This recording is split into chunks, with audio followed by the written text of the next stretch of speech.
But today we're going to make a nice meal. It's going to be like a Highland Ploughland lunch, if you like. We're going to make onion bread from scratch. We're going to make some nice apple chutney and some nice fresh butter. And we've got a nice lump of Isle of Mull cheddar, which is a superb cheddar, to go with it. So we're going to start off by making a chutney. So about a tablespoon of oil in a pan.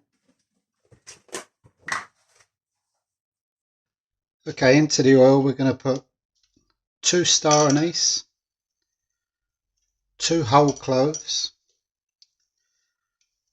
3 green cardimons, and a small piece of cassia or cinnamon bark. We'll just let the smells come up from that for a second, just warm them through, let the oils come out.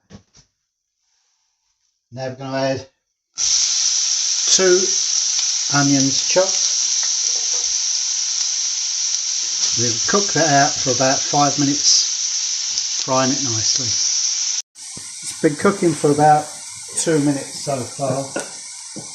Just at this point I'm going to add a little bit of salt, and that's going to help the juices and sugars come out of the onions as they're cooking. So about another 3 minutes to get rid of the raw smell.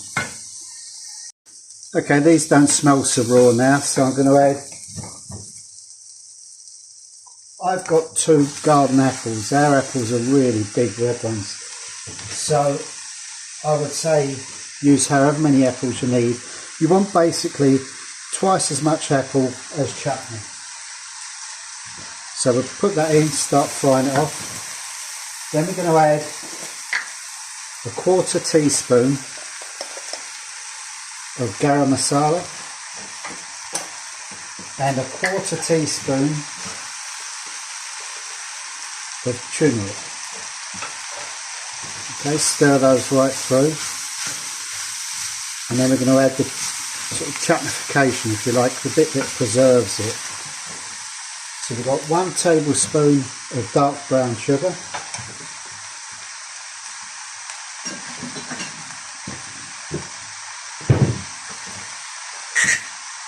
and we've got 1 tablespoon of vinegar.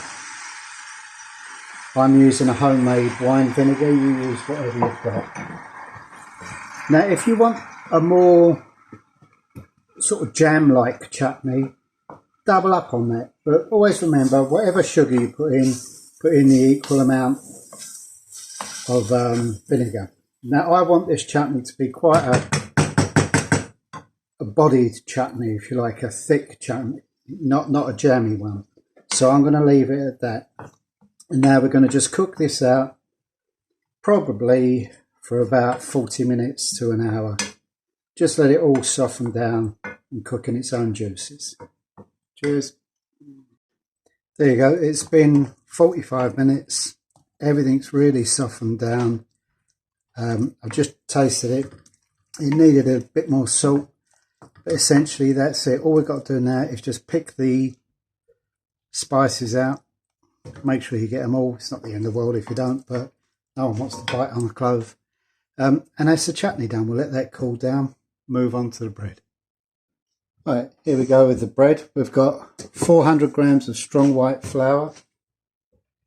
Into that we're putting 260 grams of warm water, 2 tablespoons of soft butter, melted butter, 1 tablespoon of milk powder, 1 tablespoon of sugar, and a good wallop of salt. It's probably going to be 2 teaspoons, sorry. And then the equivalent of a packet of dried instant yeast. Make sure when you put it in the bowl you keep it the other side to the salt.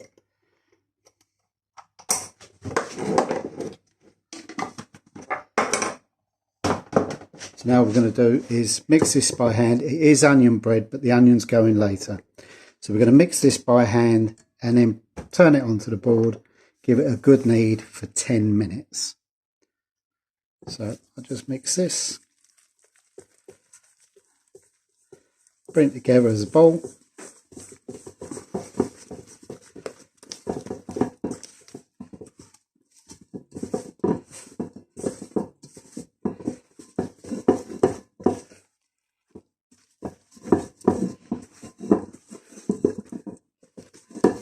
There we go. And now I'll turn this onto a flour board and we'll just knead that for, as I say, a good 10 minutes.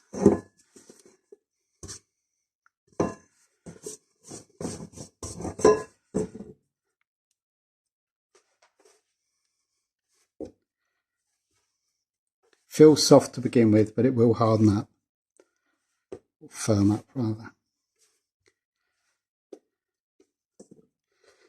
If you're sticking, try not to use too much extra flour. The board scraper is quite useful, just to turn it over and get it going. So keep working it, as I say, for 10 minutes. Okay, so that's been kneaded now for 10 minutes. You can see it's come together nicely. It is a soft dough, but it needs to be. You'll see why in a minute.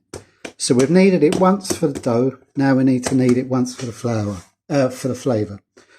So I'm going to add a good hit of fresh chopped rosemary. You can use dried if you'd rather. If you use dried, use maybe a little bit more. That's probably a teaspoon or so there.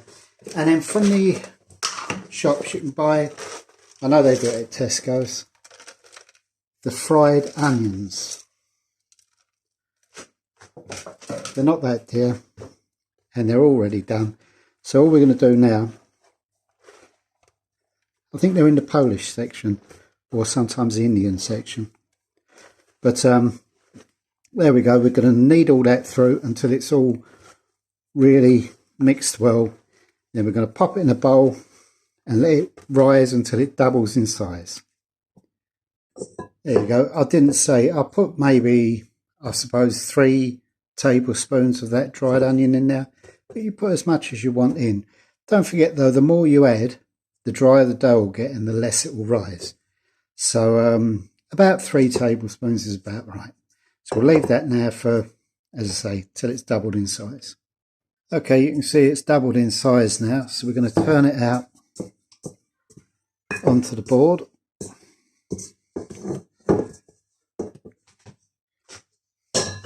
Let me just quickly knock it back a bit, knock some of the air out that's occurred.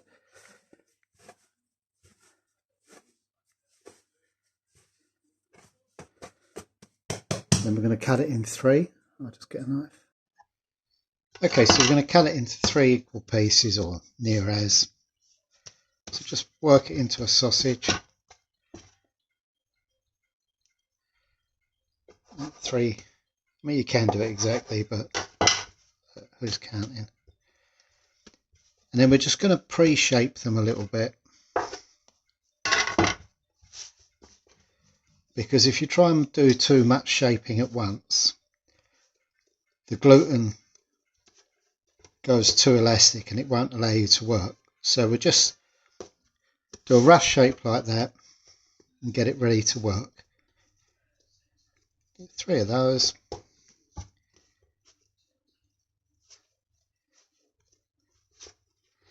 Now we're going to leave those for about 5 minutes, let the gluten relax a bit.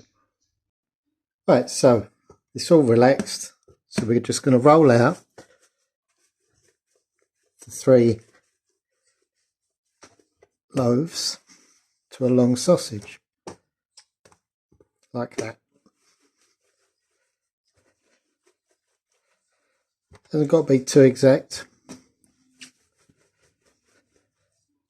When you're rolling out bread like this, use a downward motion and let your hands just kind of drift apart. Don't try and pull it too much.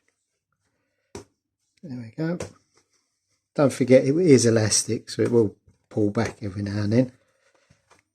So take your 3 bits, one in the middle, one there, one there. We're just going to do a simple plait. he says, getting it wrong.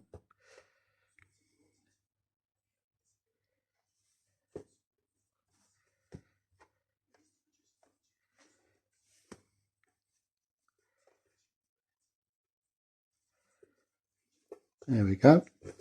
So you've got your little plate there. Roasting tray. I like to cook my bread on one of these silicone mats. Nothing sticks to them. Carefully lift it, pop it on there. We're going to cover it with a moist cloth and we're going to leave that until it sort of doubles in size again. Okay, there you go, that's doubled in size. So what we're going to do now is just brush the top with a little bit of olive oil. You don't have to, but I like it. You could use melted butter or you could just leave it plain. But I'm going to put some crunchy bits of salt because when you're eating cheese, it's nice. So I'm going to put some salt on, but normally with Malden you really grind it up in your fingers, but I want big crunchy bits on top.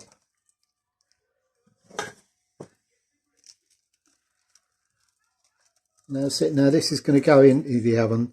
As usual, I've got a little bit of steam in the oven with, you just put a tray in there with some water and it gets some steam going. It's on 200 degrees and this is going to cook for, I don't know, maybe half an hour. Every oven's different. I'll tell you how long it cooks for when it's done. Okay, it's been in for 25-30 minutes. If you hear, it's got a dull thud, which means it's cooked. You can turn it over and just check the bottom. Nice dull thud. So we'll let that cool properly, and now we're going to move on to making the butter. Right, so to make the butter, very simple. Take some double cream and tip them into your mixer. I've got 2 cartons because that's how much I want. Okay, so that's 2 cartons put in now. All we're going to do now is nothing else goes in. You can do this with a hand whisk. You can do it in a butter churn, however you want to do it. But I'm going to do it in this. It can get a bit messy, so we're going to have a cloth and I'll show you what to do. So we've got the whisk attachment, 2 cartons of double cream in there, and we're going to turn it on full. But what we're going to do is pop this cloth over the top, because otherwise you're going to have a kitchen coated in cream. So I'm going to turn it on to high and then we listen and you'll hear when the butter's ready. It'll probably take between 4 and 6 minutes. Well, I don't know if you can hear that, but you can now hear that it's wet and you can see the towel that's going round is beginning to get splashed on. So that tells me that the butter's ready. Let's have a look. Yeah. So all we do now is take this up. This is the bit we're after. And just check in there. There's usually a couple of bits more. Now don't throw that milk away, because if you cook carrots in it or vegetables in it, they become extra sweet and tender. It's really nice to cook carrots in. Also, if you've got dogs, the dogs love it as well. But certainly don't throw it away. It's good stuff. So we've taken the butter off. Move this for a second. And we've popped it on a tea towel. Now what we're going to do is push the water out, the last of the liquid. Can you see it all coming out?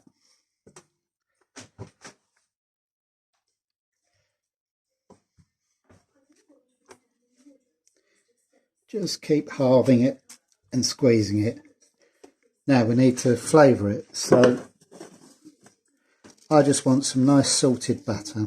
This is good sea salt. It's Malden. How much you add is entirely up to you. Okay, and now just start folding it in and mixing it that way. The more you squeeze it out, the kind of better your batter will be.